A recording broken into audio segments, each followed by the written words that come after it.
Buen día, hoy vamos a conversar acerca de la cuarta semana del desarrollo, especialmente sobre los derivados de la capa mesodérmica. Como siempre, recomendándole la lectura de su libro Embriología Humana Integrada en su segunda edición, en esta ocasión el capítulo octavo. Entonces, digamos que para este video, pues el mesodermo va a tener una continuidad pues entre la tercera y la cuarta semana, pero para, digamos, las explicaciones vamos a hacer referencia a los eventos que ocurren especialmente en la cuarta semana del desarrollo y en este caso estos son imágenes que nos muestran cortes transversales del disco germinativo trilaminar, en este caso en la cuarta semana convirtiéndose en una estructura cilíndrica y además en forma de C. Todo lo que estamos viendo aquí va a estar en medio de la cavidad coriónica, que sería la que estaría por fuera, aquí arriba la cavidad miótica, digamos que esto sería dorsal, ventral tendremos el saco vitelino, la línea azul es el ectodermo, la línea amarilla son los derivados endodérmicos y para este caso la línea roja va a ser el mesodermo. Recordando de que vamos a tener unos importantes cambios durante la cuarta semana sobre el mesodermo secundarios a lo que es el plegamiento transversal. Entonces, de este mesodermo, nosotros vamos a tener cuatro tipos de mesodermo. El primero, digamos, que vamos a mencionar es el que está en la línea media, justo ventral al tubo neural. En este caso lo denominaremos notocorda y está en la línea media. En principio es una importante estructura que nos va a producir una izquierda y una derecha y además es un centro de regulación molecular trascendental en los desarrollos de la tercera y cuarta semana. Sin embargo, en la medida en que se produce la evolución del embrión, va a tener cada vez menos trascendencia en los derivados finales y lo que nos generará serán los núcleos pulposos de los discos intervertebrales. Al lado de la línea media vamos a tener el mesodermo paraaxial, o sea que está al lado del axis, o sea, al lado de la línea media. Entonces, este mesodermo paraaxial nos va a generar los somitas. De estos somitas se van a generar múltiples estructuras, digamos, en principio de sostén. Vamos a tener desarrollo de huesos, ligamentos, músculos, dermis. Luego, al lado de él, y habrá que pues, hacer referencia de que este mesodermo paraxial, pues vamos a tener derecho e izquierdo. Igual pasa con el mesodermo intermedio y el mesodermo de la placa lateral. El mesodermo intermedio nos va a generar, entre otras estructuras, riñón, parte de las vías urinarias, genitales internos, que pueden ser masculinos o femeninos, y también las gónadas.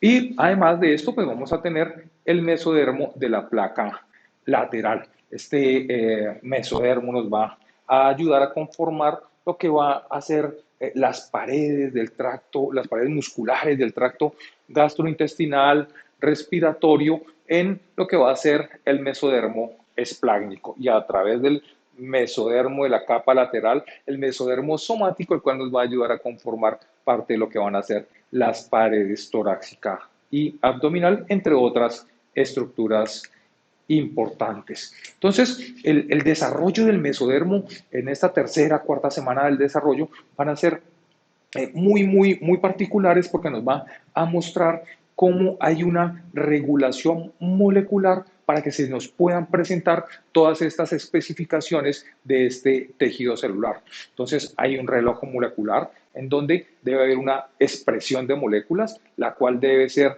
cíclica y además en momentos específicos y también debe ser controlados en momentos a la alza, en otros a la baja. Entre otras moléculas que participan en estos procesos, digamos, dramáticamente importantes, van a ser el NOSH, toda la vía del NOSH, los WNT y los genes HOX. Además, digamos que en este caso, hablando un poco particularmente de lo que van a ser los somitas, estos deben aparecer ordenadamente y para cada día del desarrollo, por ejemplo, al día 21, 22, 23, va a haber una cantidad particular de estos somitas en ubicaciones especiales. Entonces, digamos que está escrito para que esto ocurra en cada uno de estas, digamos, regiones de, en principio, mesodermo paraxial, pues vamos a tener que se elevan las concentraciones y cantidades de NOSH. Esto va a generar que se produzca un somita, luego baja este NOSH y este somita ya va a estar particularmente diferenciado. Además, para que haya unos límites claros en estos somitas, pues vamos a tener que en la parte craneal del somita vamos a tener importantes niveles de ácido retinoico y en la porción caudal de ese somita en particular, por supuesto el ejemplo es para todos, se necesitan niveles de factor de crecimiento fibroblástico tipo 8 y nivel de WNT3. Los somitas, digamos que van a aparecer, digamos, en días particulares. Por ejemplo, aquí tenemos la tabla claramente. En el día 20 vamos a tener entre 1 y 4, en el 25 entre 17 y 20, y alrededor del día 30 entre 30 y 35. Habría que aclarar que los somitas son entre 42 y 44, que vamos a tener unos somitas occipitales que van por poner un ejemplo, a tener que ver con el desarrollo del cráneo. Vamos a tener unos somitas cervicales 8, vamos a tener somitas torácicos 12, 5 lumbares, vamos a tener los somitas sacrococcígeos que son alrededor de 10 a 12. Entonces, estos somitas van a tener que ver directamente con el número de vértebras. Y, digamos, en los somitas sacrococcígeos estos se van a fusionar y al final pues vamos a tener la estructura específica que sería el sacro y el coxis. Entonces, por ejemplo, nosotros tenemos aquí que hay el día 30 de 30 a 35, pero he dicho que en total hay entre 42 y 44. Esto hace referencia a que en la medida en que aparecen unos, otros pueden ir desapareciendo y todo esto obedece a la regulación molecular. Entonces, este mesodermo paraxial nosotros lo podemos observar en este caso, mire que es una vista muy particular porque tiene dos cortes. Un corte transversal, que sería el que nos estaría mostrando estas estructuras aquí, mesodermo paraxial, aquí tendríamos mesodermo intermedio y mesodermo lateral un poco más allá. En la línea media tendríamos el tubo neural y la notocorda y en un corte paraxial o parasagital, no es sagital porque si no estaría en medio del tubo neural, por eso es paraxial, nos está mostrando los somitas, en ese caso, en desarrollo. Digamos que estos somitas van a tener un desarrollo bastante particular y van a tener una nomenclatura también bastante especial. Entonces, como podemos observar aquí, este somita, partiendo de que acá, digamos, en su porción, digamos, dorsal, pues vamos a tener la parte dorsal del somita y hacia el saco vitelino tendríamos la porción ventral del somita. Repetiría que la porción dorsal pues, estaría cerca de lo que es el ectodermo superficial. También podríamos decir que hay una parte que es medial dentro de ese somita y esta es la que estaría cerca del tubo neural, que en este caso sería ectodermo neural. Entonces, basado, digamos que en principio por esta nomenclatura, entonces nosotros decimos que el somita en su porción ventral y medial, sería estas células que están aquí de un color café un poco claro, van a generar lo que es el esclerotoma. Entonces, estas células mesenquimáticas, digamos, de esclerotoma, van a empezar a migrar, como lo observamos aquí, y van a empezar a rodear lo que es el tubo neural. Siguen rodeando el tubo neural y a través de esto lo que nos van a generar estos somitas, en este caso en las células ventrales y mediales, va a ser el esclerotoma y ese esclerotoma va a empezar a rodear el tubo neural para conformar las vértebras. Entonces, aquí podríamos observar con claridad que tenemos tubo neural,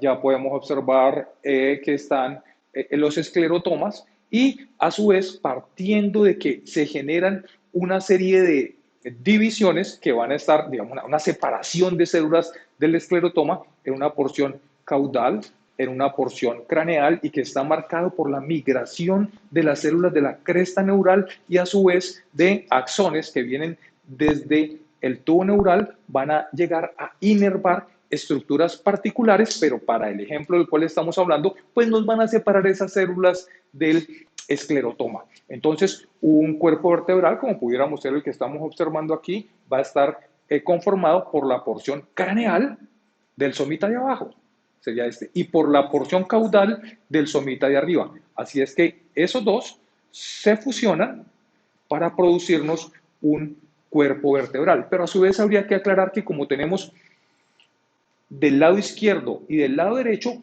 un cuerpo vertebral va a quedar conformado por 4 somitas, 2 izquierdos y 2 derechos.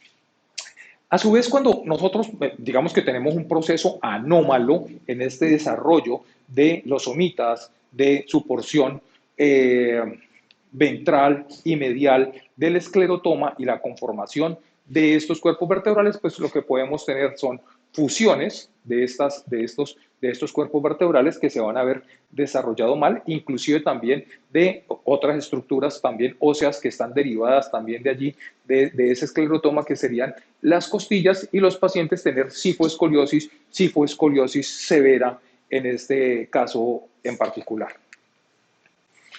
Entonces, ahora vamos a explicar que la porción dorsal, recuerden, cerca del ectodermo superficial, y lateral la vamos, digamos, a denominar dermatomiotoma. ¿Sí? Entonces, ese dermatomiotoma nos va a producir la dermis. Recuerden que la epidermis está generada por el ectodermo superficial, mientras que la dermis, que es la que está debajo, la endodermis, que es la que está debajo, va a ser generada por el somita, por su porción, su parte dorsal y lateral. Y además se llama dermatomiotoma porque de allí también se nos van a empezar a generar músculos.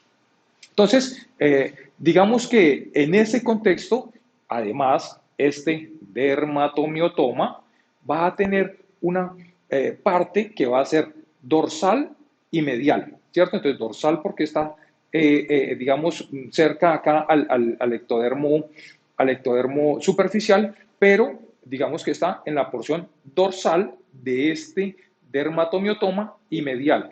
Y va a tener una porción ventral, digamos, está ventral a la porción más dorsal, que sería este, y lateral, ¿sí? Entonces tendríamos que la porción que me va a generar los músculos tiene una parte dorsal y medial y otra que es ventral y lateral. Y a su vez va a tener una porción media, que es la que me va a generar la parte de la dermis y el dermatoma específicamente. Entonces, el desarrollo de estas estructuras nos va a generar músculos específicos. Entonces, digamos que en ese contexto, dependiendo de la ubicación del somita, que puede ser cervical, tóraco-abdominal, o que está cerca a donde se me generan las extremidades superiores o inferiores, pues me va a generar unos músculos particularmente. Entonces, para este caso, estas estructuras de este dermatomiotoma que están en la región dorsal y medial me van a producir la musculatura primaxial. En este caso, en la región cervical, los músculos escalenos, glenoideos, prevertebrales. En la región toracoabdominal, los músculos intercostales. En la extremidad superior, los romboides, el elevador de la escápula, el dorsal ancho. Entonces, esos músculos van a ser generados de aquí, de la porción medial y dorsal del dermatomiotoma, mientras que la musculatura abaxial va a ser generada por la porción lateral y ventral del dermatomiotoma. Entonces, en la región cervical nos va a producir los músculos infrayoideos, en la región tóraco-abdominal el pectoral mayor, el oblicuo externo, el oblicuo interno, el transverso del abdomen, los rectos abdominales, inclusive parte de lo que va a ser el diafragma pélvico, entre otros. Entonces, digamos que la generación de los músculos desde los somitas va a estar particularizada por esta, digamos, distribución especial dentro del dermatomiotoma. Entonces, digamos que para que esto se produzca pues, adecuadamente, vamos a tener una inducción molecular muy particular y muy especial. Entonces, digamos que este es el tubo neural y este tubo neural vamos a hacer referencia a esta parte verde que tenemos aquí y vamos a denominarla la placa del piso. Y aquí tenemos la notocorda. Además, claro, aquí tenemos el somita y en este caso tenemos los dos grandes vasos que son las dos grandes aortas dorsales que veremos más adelante. Entonces, desde la placa del piso del tubo neural y desde la notocorda se empieza a producir Sony-Heyerhoek y nogina. Estas son las moléculas que van a inducir que en esta porción, recuerden, del somita, no del dermatomiotoma, del somita, ventral y medial, esas células indiferenciadas se conviertan en esclerotoma a través de la producción de PAX1 que fue estimulada por la nogina y por el Sony-Heyerhoek. Entonces, digamos que ahí tenemos esa inducción molecular. Además, desde el ectodermo superficial vamos a tener la producción de de BMP4, proteínas morfogénicas del hueso, que van a producir una, digamos, una inducción, un estímulo hacia el tubo neural, el cual, en este caso, en la placa del techo o su porción dorsal, pues van a empezar a producir una serie de moléculas que también nos van a llevar a la diferenciación de estos somitas. Entonces, digamos que en principio este WNT, que es una de las moléculas que se repite a través de la diferenciación de este mesodermo, va a producir un estímulo sobre esta porción, esta parte dorsal y lateral que hemos denominado dermatomiotoma. O sea que no solamente es aquí en esta porción central como pareciera mostrar la gráfica, sino que es en todo el dermatomiotoma, va a generar esa inducción de WNT que se produzca PAX3. Y ese PAX3 hará que se nos genere, se nos desarrolle y se nos especifique el dermatomiotoma.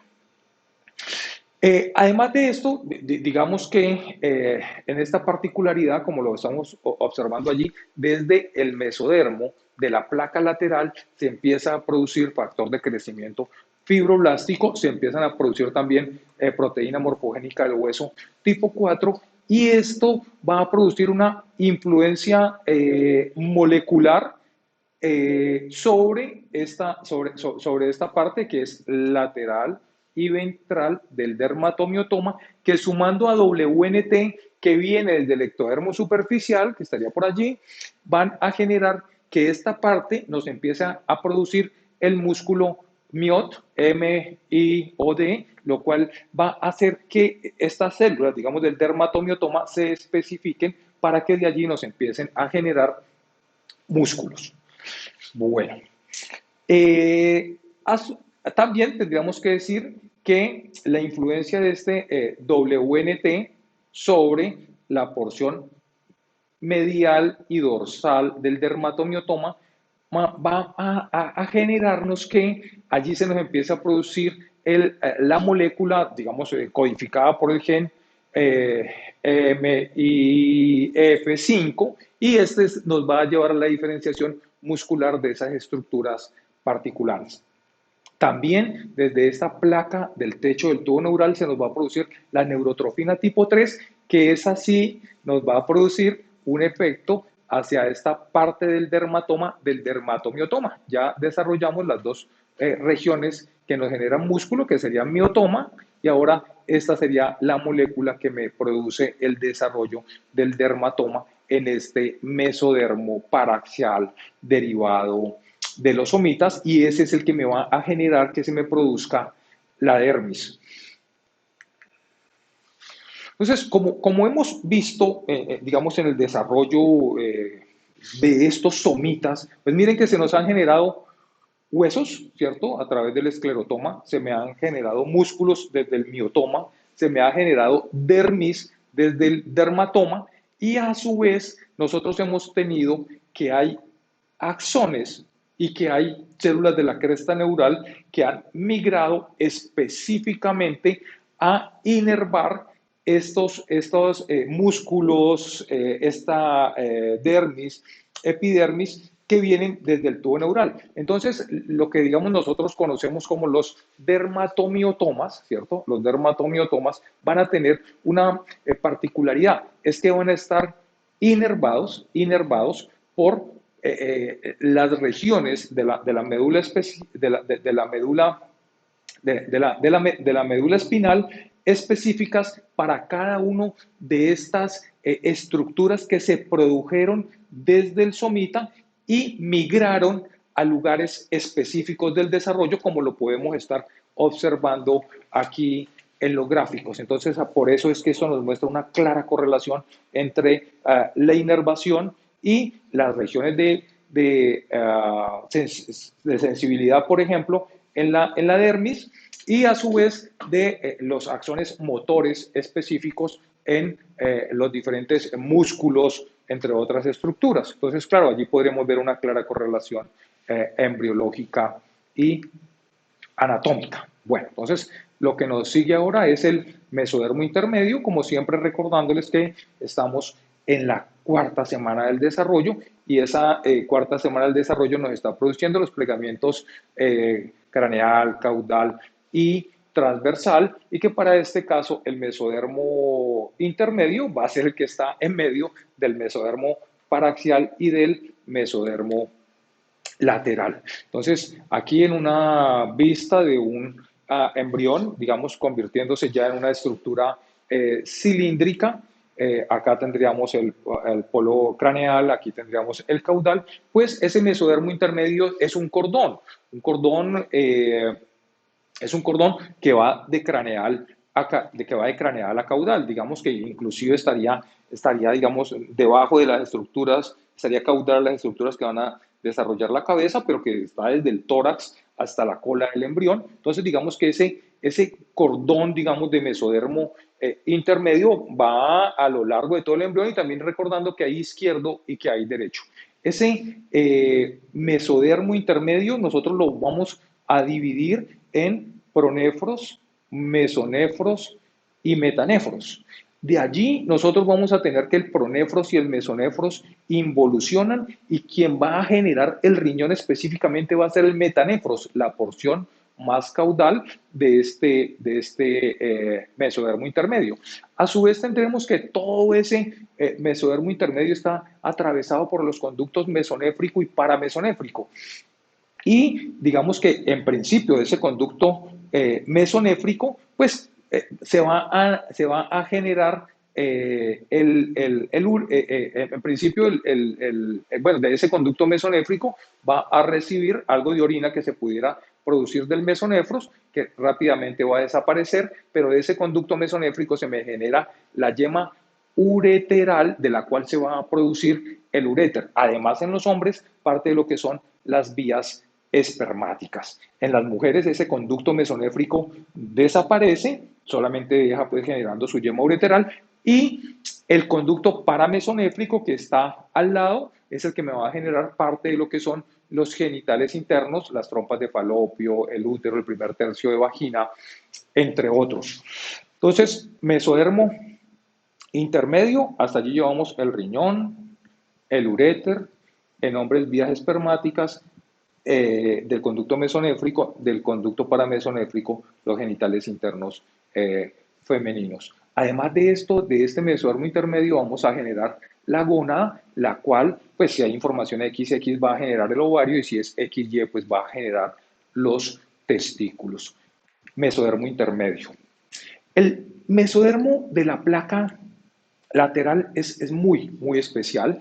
Sería el que nosotros tendríamos aquí, mesodermo de la placa lateral, y ese mesodermo, pues digamos que se va a continuar con derivados del mesodermo extraembrionario. Entonces, por allá en la segunda semana del desarrollo, vimos cómo aparecía el mesodermo intermedio, y en principio nos dejaba este mesodermo que está aquí al lado del amarillo y se llama mesodermo esplágnico, y este mesodermo que está al lado de la cavidad amniótica, digamos, recubriéndolo, lo denominamos somatopleura.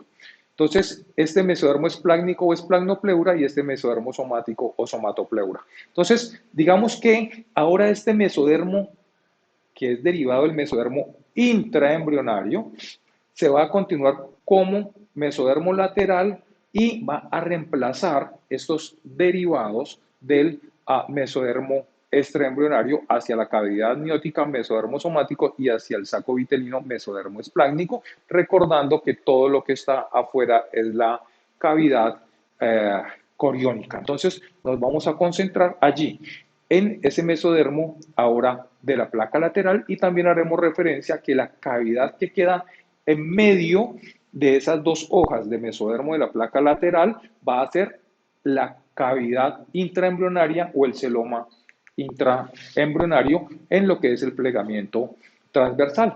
Entonces, aquí estaría la cavidad intraembrionaria, y que cuando se produce el cierre de la pared toracoabdominal, digamos, este sería un corte torácico donde se puede producir el cierre completamente y no en el abdominal, porque vamos a tener la hernia fisiológica umbilical, pues vamos a tener que esta es la cavidad que puede ser la torácica o puede ser la abdominal, dependiendo del corte. Este parece un corte a nivel torácico. Entonces, en ese caso en particular, nosotros vamos a tener que el mesodermo de la placa lateral, miren cómo queda recubriendo, en principio, el saco vitelino, y que cuando se produce ese plegamiento transversal, en este caso, pues va a quedar recubriendo es el tracto gastrointestinal. Y entonces ese músculo que está alrededor del tracto gastrointestinal, fibras longitudinales, fibras musculares longitudinales o circulares, pues son el músculo del tracto gastrointestinal de origen mesodérmico de la placa lateral, en este caso esplácnico. Mientras que la luz del tracto gastrointestinal o inclusive respiratorio son de origen endodérmico. Mientras que la placa lateral me va a ayudar a conformar los músculos, en este caso de la pared torácica, y como decíamos antes, me va a generar músculos intercostales e inclusive parcialmente el esternón. Además, digamos que hablamos de lo que es el mesodermo de la línea media, notocorda, mesodermo paraxial somitas, mesodermo intermedio y mesodermo de la placa lateral. Además de esas estructuras mesodérmicas, también del mesodermo se nos va a generar el sistema cardiovascular y hematológico. Entonces, digamos que para que un embrión, digamos, nos genere que haya una circulación relacionada con la placenta, pues si hay intercambio gaseoso o de nutrientes o de productos de desecho entre las vellosidades y las lagunas, en este caso de origen placentario, digamos, en esta formación placentaria, pues debe ser que el producto de la concepción, en este caso un embrión más o menos en la cuarta semana del desarrollo, pues debe haber generado un sistema cardiovascular, tiene que haber generado un sistema cardiovascular. Entonces, en este caso, pues digamos que yo les voy a mostrar y a resumir un poco cómo funciona este sistema circulatorio para este momento embrionario. Entonces, aquí estaría el corazón. El corazón tendría una porción craneal y una porción caudal. Entonces, aquí también podemos observar que se encuentran estructuras, digamos, vasculares, que unas son rojas, otras con sangre, digamos, altamente oxigenada, estructuras azules con sangre poco oxigenada, y estructuras que están de color morado que son con sangre medianamente oxigenada, o sea, entre alto y bajo, pues ahí digamos que estarían las moradas. Entonces, al corazón, digamos que nos llega lo que es la vena umbilical, que viene desde la placenta, o sea que tiene la sangre más oxigenada, y llega a esta porción caudal. Además, digamos, a la porción caudal de esta asa cardíaca en desarrollo, nos van a llegar dos arterias, dos venas, perdón, en este caso las venas cardinales, una vena cardinal anterior, una vena cardinal posterior, que se juntan en una vena cardinal común. Entonces aquí ya llevamos dos estructuras vasculares que nos llegan a la porción caudal del corazón. Entonces unas traen sangre azul poco oxigenada y la otra la vena umbilical que trae sangre roja muy oxigenada y por eso esta sangre se mezcla y nos produce sangre morada en este caso que va a ir hasta a repartirse por todo el cuerpo, ¿cierto? Por todo el cuerpo para este momento del desarrollo a través de lo que son las dos grandes aortas. Entonces recordando que este dibujo tiene una, digamos, sería la del lado izquierdo y habría otra que estaría del otro lado que sería la derecha.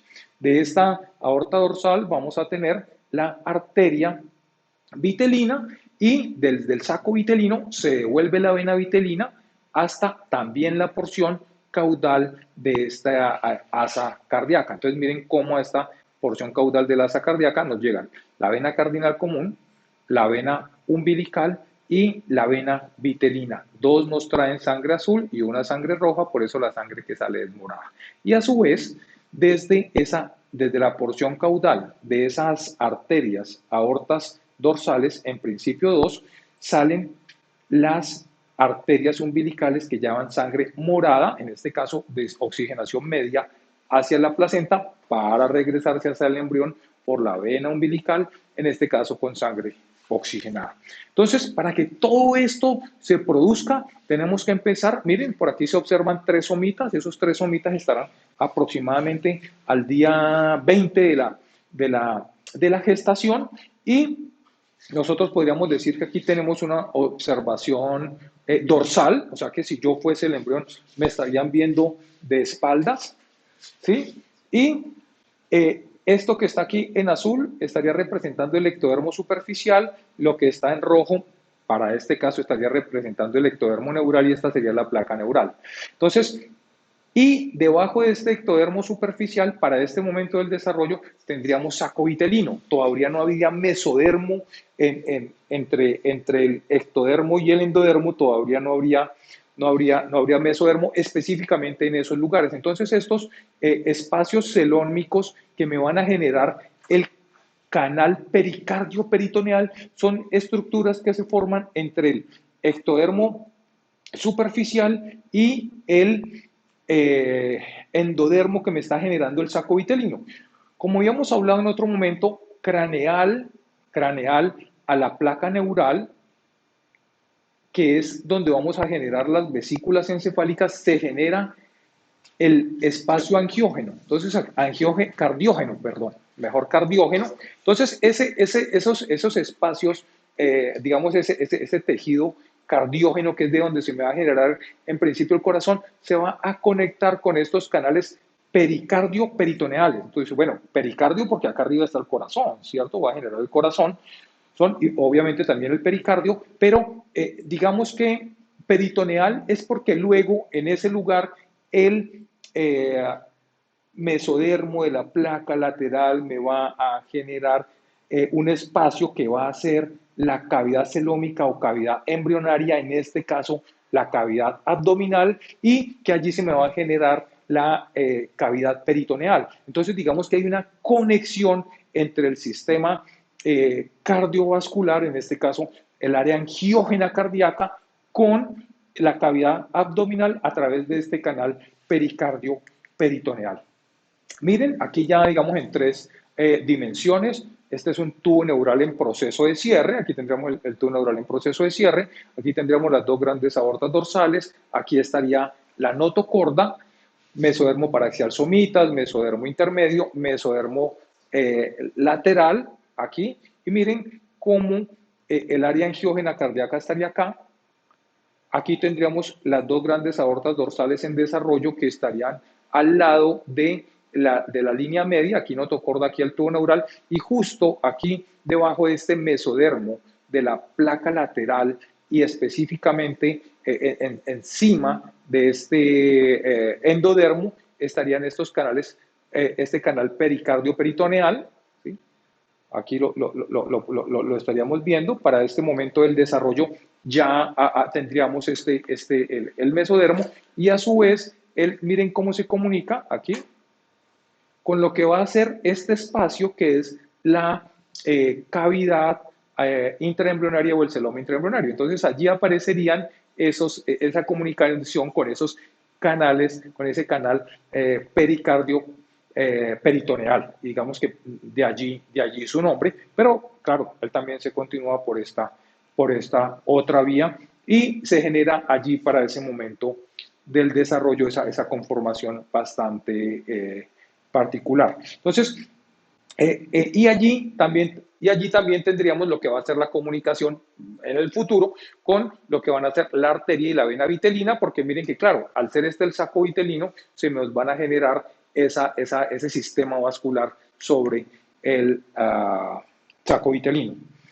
Este gráfico me gusta mucho, porque, miren, aquí nos está mostrando cómo hay un sistema, digamos, de vellosidades placentarias, digamos, incipiente en desarrollo, que se comunica con el producto de la concepción a través del pedículo, y ese pedículo también está intentando construir vasos, en este caso las dos arterias umbilicales, la vena umbilical, y aquí tendríamos un saco vitelino visto desde afuera. Entonces, claro, normalmente nosotros lo pintamos amarillo, pero ¿por qué está rojo? Porque él está rodeado del mesodermo esplácnico. Al estar rodeado de ese mesodermo esplácnico, ese mesodermo es rojo. Esas células de ese mesodermo esplácnico que son rojas empiezan a juntarse. Miren que aquí abajo está amarillo, empiezan a hacer estos montones celulares, se empiezan a adherir y a su vez empiezan a hacer una diferenciación donde van a haber unas células que quedan en la periferia y otras células que quedan hacia el centro. Entonces yo voy a tener allí unos hemangioblastos y miren cómo esta montañita de células, este cúmulo de células con un espacio dentro, se junta con el cúmulo del lado y así me van a producir ahora un vaso más grande, un vaso más grueso. Pero no olviden que se están produciendo los primeros sobre el saco vitelino y por eso el primer órgano hematopoyético que existe es el saco vitelino. Y de allí, a partir de estas células de saco vitelino, en combinación con la vena y arterias vitelinas y a su vez en comunicación con ese canal pericardio peritoneal, empezamos a generar células que a través de la contracción del corazón de la asa cardíaca en desarrollo empiezan a producir movimiento de células desde el embrión hacia la placenta, de la placenta hacia el embrión en desarrollo. Como siempre, esto pues tendrá una importante relación con el desarrollo, digamos, molecular. Entonces, recuerden que en principio tenemos células del mesodermo, en este caso esplácnico, sobre el saco vitelino particularmente. Entonces esas células son indiferenciadas. Pero cuando se empieza a producir el factor de crecimiento fibroblástico tipo 2 y a su vez estimula su receptor específico, esas células dejan de ser como indiferenciadas allí y empiezan a volverse hemangioblastos. Posteriormente y a través de una influencia importante de lo que van a hacer los genes HOX, en este caso 5, que va a regular además a lo que es el FLK1, pues vamos a tener de que empieza a aparecer una influencia de lo que es el factor vasculoendotelial, factor de crecimiento vasculoendotelial, que a su vez va a estimular un tipo de receptor, en este caso el tipo 2, en este caso acá el tipo 1, y esto me va a llevar que ese cúmulo de células que hablamos en la gráfica anterior, pues las que están hacia el centro se me vuelvan hemangioblastos, que van a ser las células sanguíneas, pero cuando estimula el factor, el receptor en este caso tipo 2, va a hacer que las células que están hacia la periferia se me empiecen a convertir en células endoteliales. Entonces, miren cómo un cúmulo de células indiferenciado a través de unos estímulos moleculares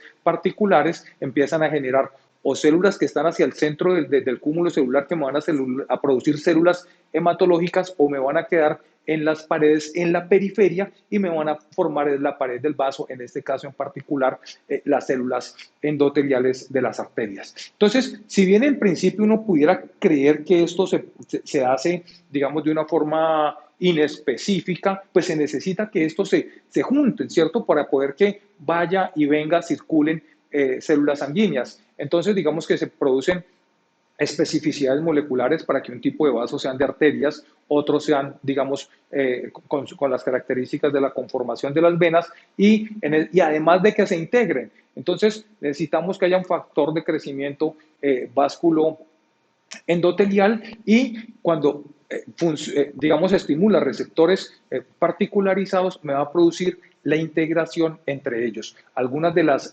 moléculas que intervienen en los procesos de modelación, de maduración, son el factor de crecimiento plaquetario y el factor de crecimiento transformante beta. Entonces, y esto lo que nos lleva es a que nosotros desarrollemos un sistema vascular organizado en conexión específica entre el asa cardíaca, digamos, del lado del embrión, y el sistema placentario. Esto, digamos, que es el que nos va, esto es, digamos, lo que nos va a particularizar el desarrollo. Y las arterias que están en medio, solo por poner un ejemplo, en este caso, digamos que tenemos las dos grandes arterias aortas dorsales, pero vale la pena decir que muchos de estos vasos aparecen, desaparecen. En algún momento tenemos dos arterias aortas y necesitamos que quede una sola, entonces van a desaparecer. Podríamos poner otros ejemplos como los riñones, en principio en una ubicación distal, ustedes vieron ahora los gráficos del metanefros, y en la medida en que él asciende, esos vasos desaparecen y vuelven y aparecen. Entonces se necesita que haya una vasculogénesis muy bien organizada para que vasos nazcan, se desarrollen, desaparezcan y luego aparezcan otros. Algunos de los anomalías, digamos, del sistema cardiovascular específicos dentro de estos procesos, digamos, particularizados que hemos explicado son los hemangiolinfangiomas. Entonces, miren cómo uno dice, bueno, es que miren que aquí tenemos un lunar en color de vino porto, pero y uno dice, bueno, es un problema de la piel, pero no. Miren cómo esto justo está debajo de una gran neovascularización, donde todo lo que está aquí debajo son vasos, ¿sí? Son vasos, ¿sí? Esto es lo que nos lleva es que estos procesos tienen que ser muy particulares y específicos. Claro, podemos tener otras anomalías que son muy particulares como vasos aberrantes, como cardiopatías específicas, ¿sí? Pero, digamos, este es uno de los ejemplos generales donde tengo una gran sección de áreas del cuerpo donde tenemos vasos que no deberían estar. En este ejemplo, el hemangiolinfangioma, donde además también tenemos problemas del sistema linfático. El desarrollo del mesodermo es bastante especial porque tenemos gran cantidad de estructuras que se han formado en todo el cuerpo, desde los huesos del cráneo hasta los dedos de los pies, pasando por músculos, ligamentos, huesos, corazón, vasos, células hematológicas. Como siempre, recordándoles la importancia de la lectura de su libro Embriología Humana integrada en su segunda edición. Gracias por llegar hasta aquí.